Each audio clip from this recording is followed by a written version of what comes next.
Good morning and welcome to the Daily Cyber Briefing for Tuesday, the 8th of April. I'm Stephen Ridgway. Google has released patches to a couple of actively exploited vulnerabilities in Android. There are in fact patches for 62 vulnerabilities.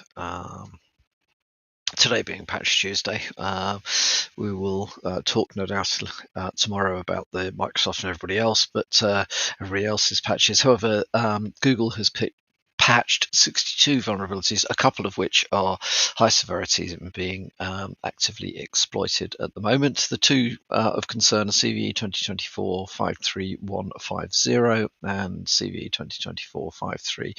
2024-53197.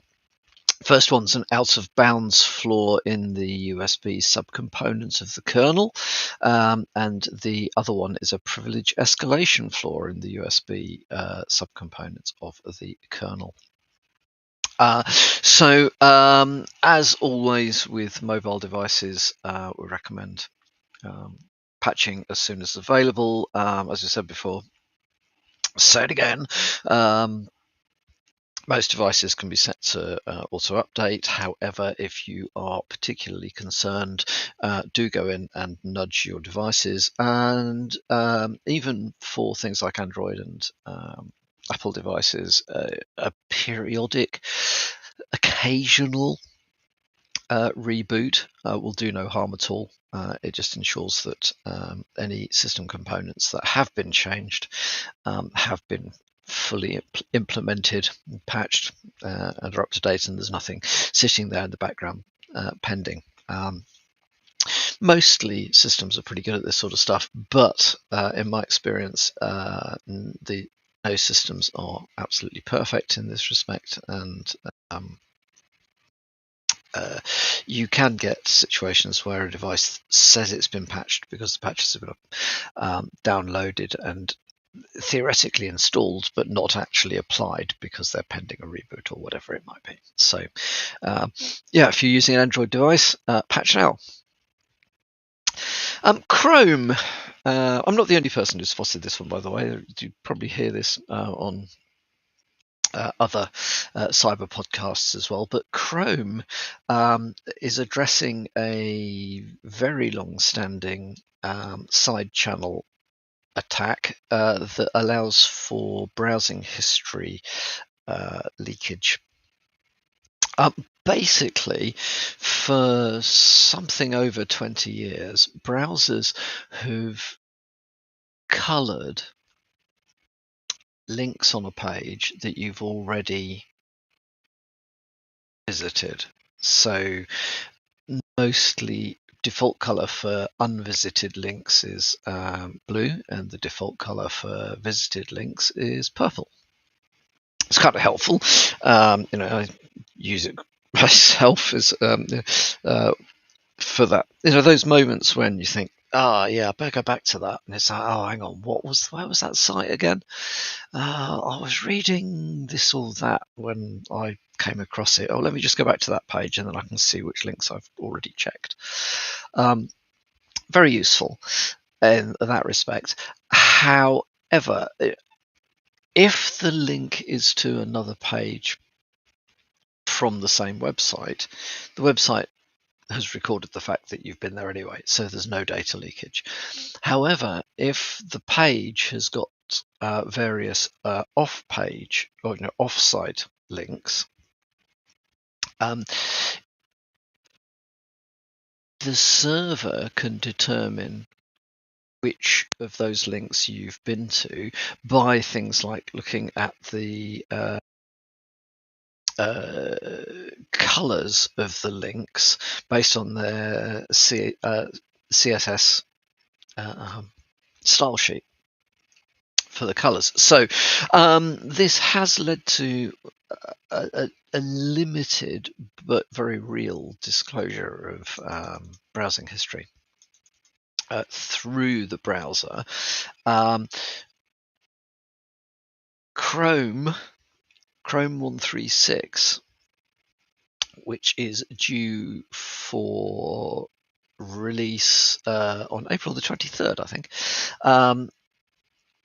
it will render that data leak obsolete by basically only coloring links that you've accessed from that particular page. Now, okay, so just for clarity, if you go to a page and you click on a link, okay, the site knows you've clicked on the link. That's fine. If you go to another page with a similar link, that link also comes up as has been visited. It gets the visited color. So the second site then knows that you visited that page, even though you didn't click on it from that site. And that's what Chrome is eliminating.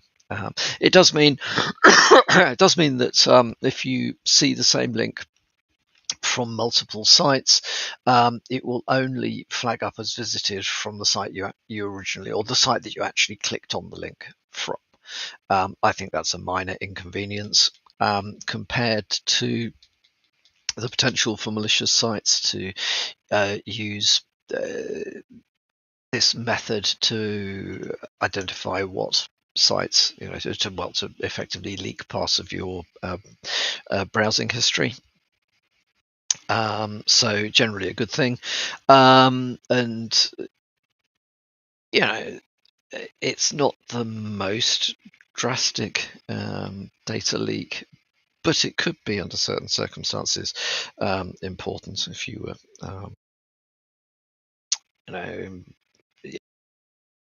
involved in various sorts of, all sorts of things, both legal and criminal, I guess. Who knows? But I think that's quite interesting. It's an interesting side channel attack that is now going to be rendered obsolete after something over 20 years. And then finally from me today, Oracle has finally put its hands up and said, yes, in fact, Oracle Cloud was compromised.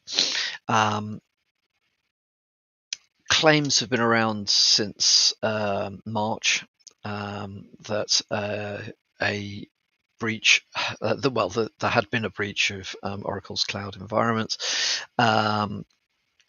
Various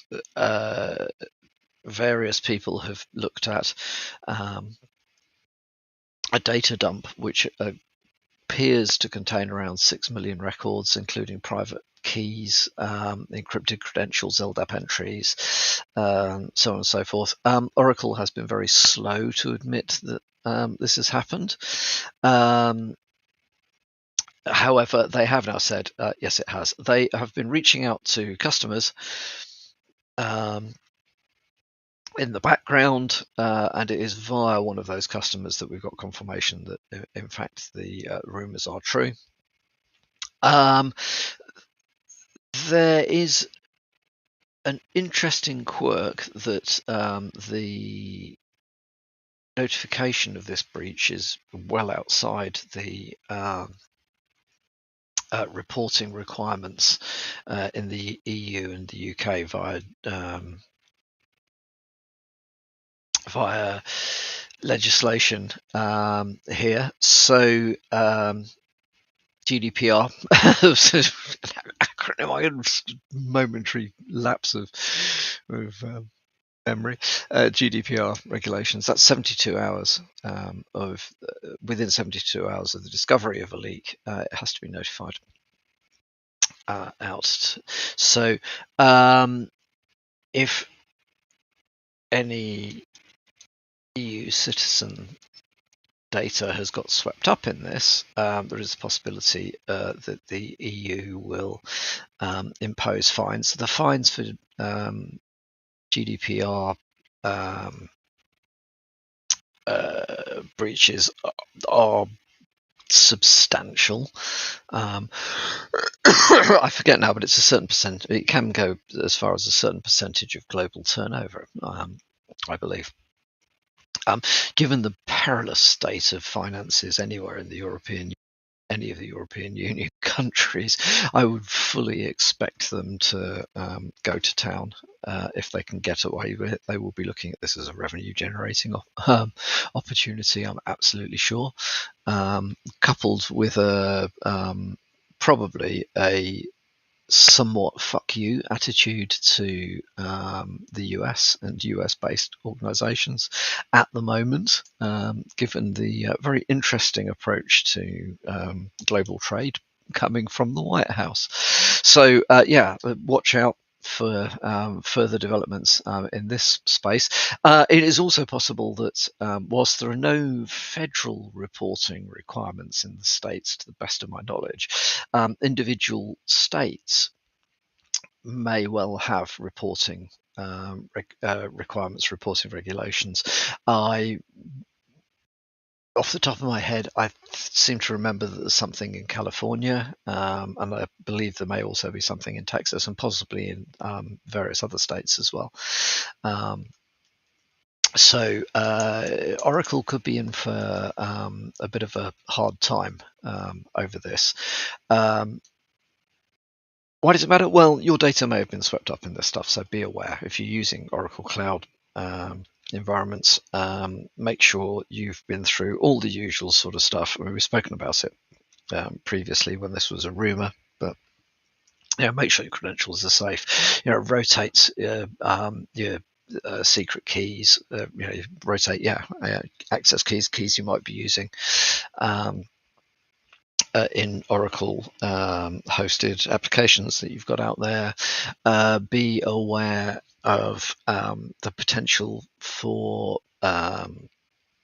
phishing based on the fact that you're now known to be using Oracle, all the usual sorts of stuff, and then also potentially consider adding not only the breach itself, but the approach to the breach as consideration for your risk register. Is there anything that you would want to do differently, having seen the way that Oracle behaved under these circumstances? Are you satisfied with the approach? It may well be that you prefer an approach of deny it and deal with it in the background. You may find that is not in line with your particular risk appetite, and that's not the risk treatment you may want to take may be more drastic. Entirely up to you, but very much should be something that is being thought about, I would recommend. That is all from me for today. I hope you have a good Tuesday. Good luck with Patch Tuesday stuff. We'll talk about that tomorrow, undoubtedly, or later in the week when it's clear what interesting things have popped up there.